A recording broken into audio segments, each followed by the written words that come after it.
Nós vamos para a nossa segunda parte sobre arte, sociedade e política. Hoje nós vamos falar do filósofo francês Denis Diderot. Além de filósofo, ele foi escritor e enciclopedista francês. E ele consagrou-se como um grande escritor e fez da literatura o seu ofício, o que valeu uma vasta produção literária. Diderot acredita na razão como guia, da qual a filosofia deveria se alicerçar para desvendar a verdade e constituir um sólido conhecimento. Já em termos políticos, o filósofo acreditava que a política tinha uma missão de eliminar as diferenças sociais, o que se chocava com as ideias absolutistas da época. Aí a gente está falando mais ou menos do século XVIII, bem como questionava a influência da igreja na sociedade, a qual afirmava que deveria se restringir aos assuntos eclesiásticos.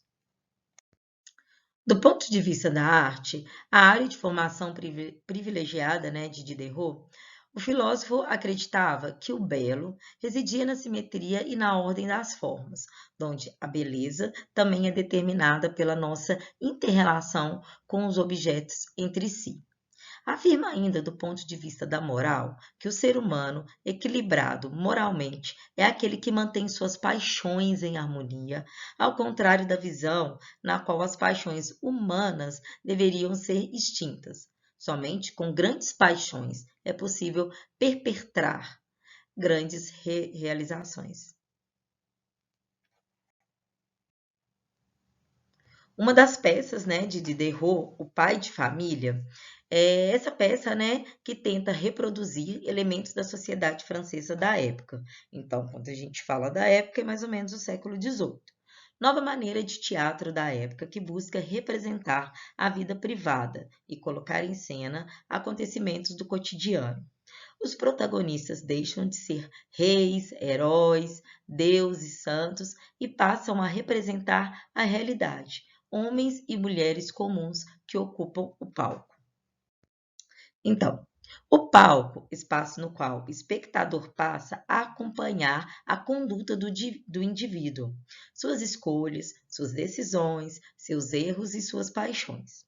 Esse tipo de teatro é chamado drama burguês. Nele há somente diálogo, pois o foco está na relação íntima entre os personagens, né? E o ator deve representar de modo a deixar transparecer a realidade, como se fosse uma pessoa comum em suas ações cotidianas.